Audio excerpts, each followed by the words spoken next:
We're gonna put in our foreground trees.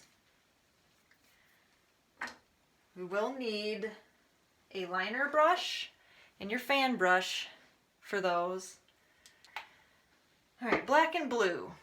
If you want to put a little brown there, you can put a little brown too, but it really doesn't matter because it's all, well, we'll put a little brown there. Why not?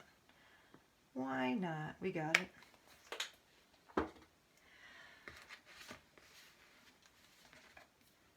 And then we're just going to mix them up.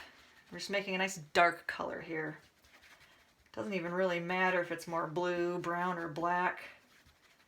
I prefer for it to be a little more of a bluish black. I'm not looking for brown tones in this painting. I like keeping it with the blues and whites for the most part. Alright, we've got a kind of a just real dark grayish blue going on there. Now we need to decide where we want our trees. Well, I'm going to do my inside trees first. That way I can figure, okay, I want my deer to be right in the middle here. So I'm going to put my trees a little bit off to the side. I want to make sure there's enough space with my branches that they're not going to get in the way. Now if you're really not good with straight lines, or I mean, it doesn't have to be straight either. Trees don't always grow real straight. You can use, what I've done before is use the handle of a different brush and hold it next to it and just use that as a straight edge.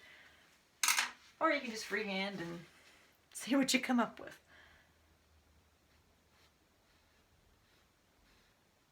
Now, one thing to keep in mind when you're working with thinner lines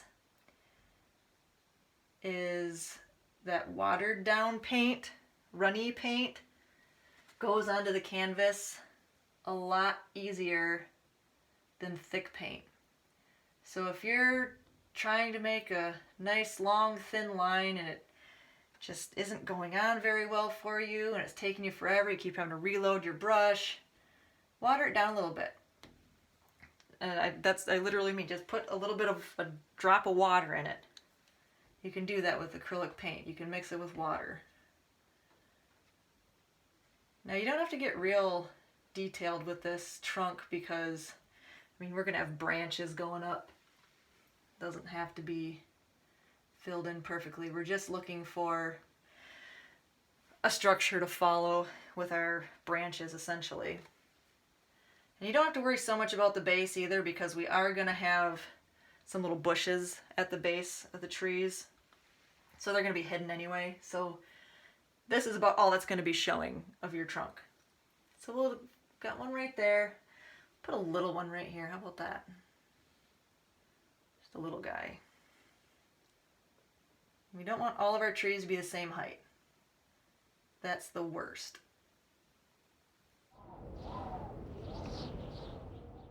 Alright, fan brush again. And again, if you don't have a fan brush, chip brush works great. You'll have fuller, fluffier trees than if you use the fan brush, but you'll get a similar effect. And we're going to use just the same color. Just that real dark, same color we used for the trunk.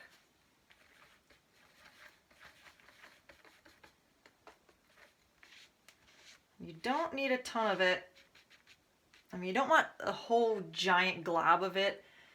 You want to brush off the excess on the corners of your plate. And now we're going to start, I'm going to start with this guy because I don't want to be resting my hand in the trees as we go. So I'm going to start at the top. And I am starting vertically just for the little tippy top of the tree. And then I kind of start to use the corner. And if you've watched Bob Ross paint, you've seen him do this too. And we're just adding some branches in here. Now if you want your branches to kind of scoop upward, you can do that. If you want them to kind of hang like on the firs and the Norway spruce. They kind of just hang. You can make them angle downward more, but I like mine to kind of curve up a little bit or straight out. We can bring this right on down. We don't want to bring it all the way to the ground. We want a little bit of trunk showing. So we don't want our branches to blend in with the bushes we're going to have down there. So there's one tree. And we're just going to do that for all of these.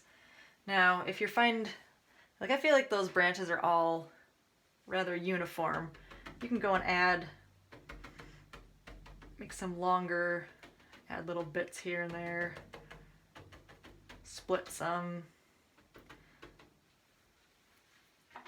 And then for the next one, maybe do fewer branches. Just the important thing is to kind of keep it, change things up a little bit. You don't want everything to be too uniform. Uniformity just gives things a very artificial look, and while we know it's a painting and we're not looking for it to be completely 100% realistic, we don't want it to look just completely artificial either.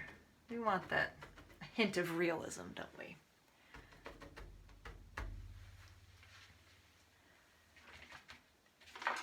Still using the same color. You might have to mix a little bit more as you go.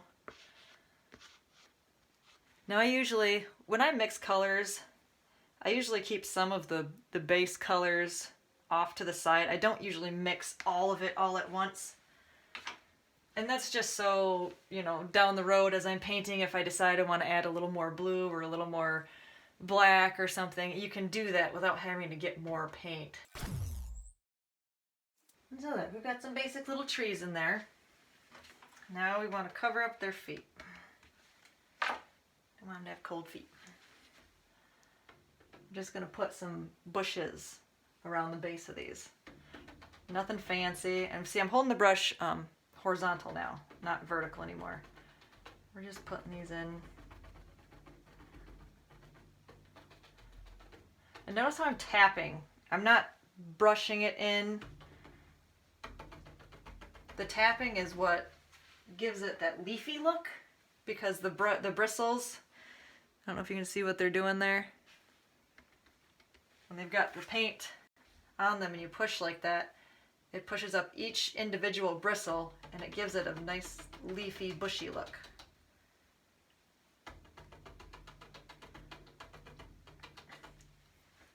And so that's why I'm tapping.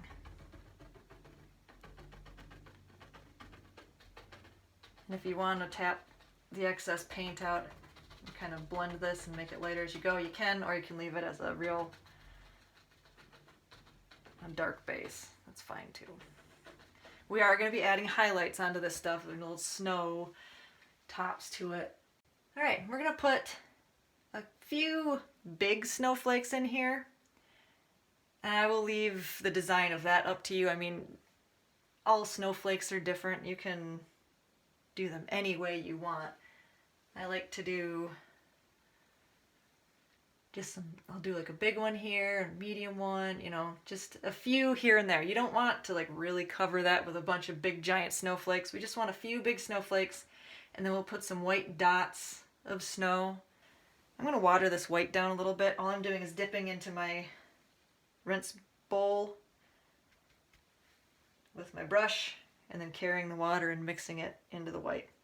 It's just going to make the white paint go on a little bit easier as I'm doing the lines for my snowflakes.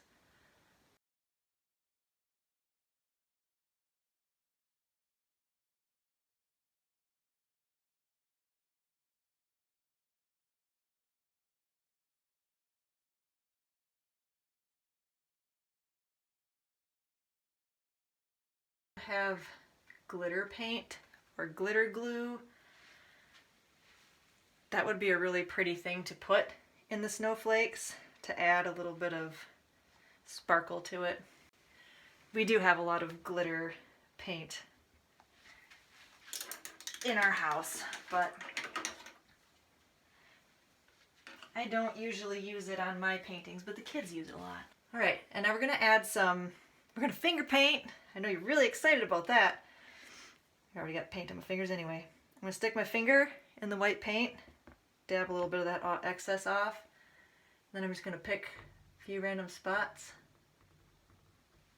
I'm just gonna make kind of a, just dab your finger and kind of spread it around a little bit. This makes kind of a little soft, hazy